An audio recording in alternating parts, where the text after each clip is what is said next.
Le livre de Smart Job, comme chaque semaine, avec un sujet alors philosophique et aussi très très concret que vous vivez dans l'entreprise et qui vous traverse. Envier ou avoir envie. C'est le titre d'un livre aux éditions Erol, du désir, de la comparaison, des rivalités.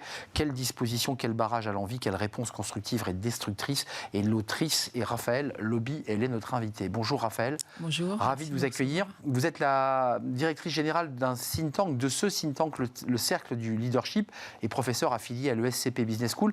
Livre que vous avez évidemment porté, c'est votre projet, mais porté aussi par quelques plumes, 30 collaborateurs, 30 décideurs. Philippe Gabillet qui est venu sur notre plateau, qui est un personnage incroyable et qui est à l'ESCP d'ailleurs. J'ai vu Didier Pitlet qui est venu régulièrement sur notre plateau. Commençons par le début. Je trouve que ce titre est très intéressant parce que, en fonction de la manière dont on utilise ce mot, il n'a pas le même sens. Il y a une version très noire, très dark, envier, et vous le décrivez, hein, c'est quelque chose de... Les philosophes l'ont évoqué, Kant, je crois, pour ne pas le citer. Et puis il y a avoir envie. Et là, c'est beaucoup plus beau. Pourquoi avoir choisi ce thème ?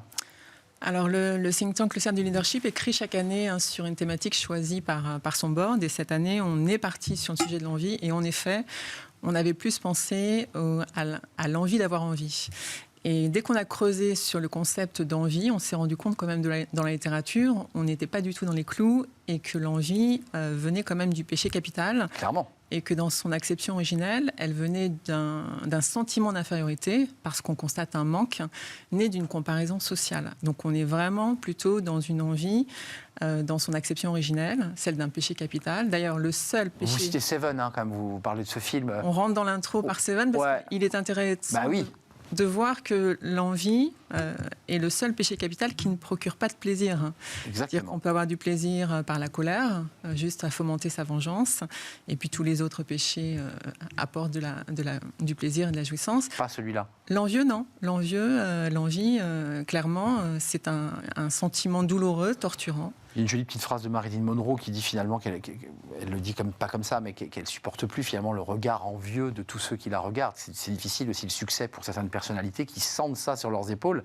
C'est désagréable pour l'envieux, c'est désagréable également pour l'envié. Mais sur le plan de l'entreprise, parce que ça pose quelques sujets, Didier Pitlet dit c'est pas si simple de trouver un leader qui vous donne envie.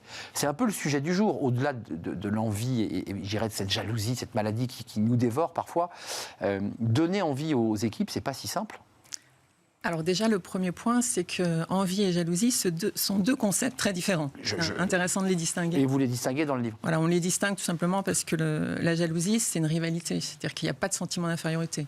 On est face à deux personnes. L'envie, il y a un rapport d'infériorité. L'envié, lui, est dans l'infériorité par rapport à l'envieux et dans l'infériorité par rapport à l'envié. Donc, jalousie, c'est plutôt une résistance à une perte. Et c'est un trio d'acteurs, c'est-à-dire qu'il y a toujours, même si le troisième acteur est un travail ou un objet de convoitise, lorsqu'il y a envie, on est vraiment dans un duo d'acteurs et une non-légitimité face à l'envié qui est en supériorité. Mais pour en venir à l'entreprise, est-ce que l'entreprise et les managers ne souffrent pas, et devraient lire votre livre, de cette manière d'aborder la vie finalement et de donner envie d'abord avant de fixer des process, avant de fixer des règles et de donner l'impression qu'on est dans un carcan. Est-ce que c'est pas ça le rôle du manager ? Alors c'est vrai qu'il y a 3 points qui sont très importants d'aborder par rapport à cette envie. C'est le facteur contextuel.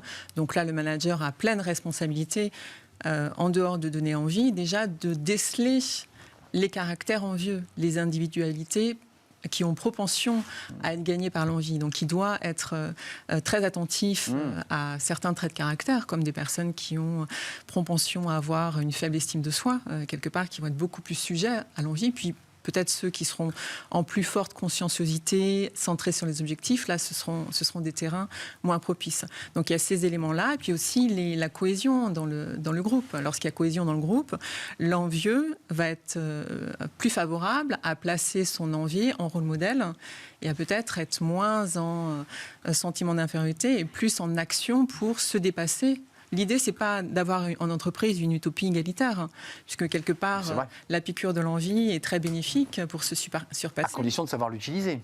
À condition de savoir l'utiliser. Ou la canaliser. Et de comprendre que les profils envieux peuvent être très délétères pour la cohésion d'équipe parce qu'ils vont avoir des réactions de paresse sociale ou alors de malveillance même par rapport au profil envie. Mais c'est presque, là, vous voyez, l'échange qu'on a sur ce plateau, c'est presque un sujet de psycho. On est presque entré dans la psyché du salarié, parce que c'est de ça dont on parle depuis le début de notre échange. Pour moi, il est très intéressant d'aborder d'abord les facteurs individuels et de voir les traits de personnalité et ceux qui ont forte propension à être gagnés par l'envie. Puis après, il y a les facteurs relationnels et les facteurs contextuels. Envier, on le voit, il a une vision négative, enfin en tout cas difficile, mais avoir envie, c'est presque le plus beau mot de la vie, avoir envie. Alors nous, on l'a compris, d'abord on a fait une forte étude de la littérature, pour voir quel était le consensus. C'est très riche. Et on a compris que l'envie, finalement, donnait des réponses à l'envie. Donc il fallait... Elle était très intéressante, cette envie, parce que c'est comme les stress de niveau 1 à 3. L'envie qui donne la piqûre de se dépasser et d'être gagné par le désir de performance, finalement, est très positive, à condition qu'elle ne pollue pas l'individu. Donc, à quels individus sont gagnés par cette envie, lesquels sont capables vraiment de dépasser ce sentiment d'infériorité. Sans se brûler. Parce que la question des salariés qu'on entend sur ce plateau, d'ailleurs, j'avais tellement envie de bien faire et j'étais dans un désir absolu que j'ai fini en burn-out. Oui, et puis quelque part, la malveillance vis-à-vis de l'envié, le retrait, l'isolement sont également très nuisibles. Donc une partie des maux du groupe dans l'entreprise, pilotée par un manager, viennent... C'est en tout cas une analyse que vous faites. Elle est partout, l'envie. Mais elle est partout. Elle est dans notre quotidien, elle est sur les réseaux sociaux, elle est dans le désir mimétique aussi. Le désir de ce que l'autre a et finalement de se rendre compte que ce n'est pas ce que l'on souhaite. Donc le manque d'autonomie par rapport à ses propres désirs est passionnant aussi à questionner. Livre très profond, très documenté avec différents... on a évoqué le cinéma, mais bien plus des philosophes, la littérature pour essayer de comprendre ces concepts, philo, psycho aussi. Parce que merci à tous les contributeurs et experts.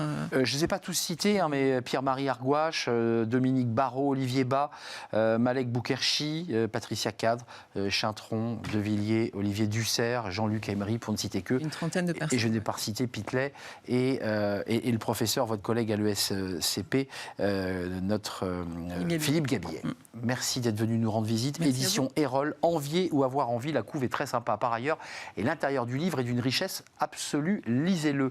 On fait une courte pause et merci à vous, évidemment, Raphaël Lobby. On fait une courte pause. C'est l'actualité avec le cercle RH et les experts. La retraite, cette main tendue par Laurent Berger, avec ce malentendu autour de l'ordre du jour, parce que c'est important de savoir de quoi on parle.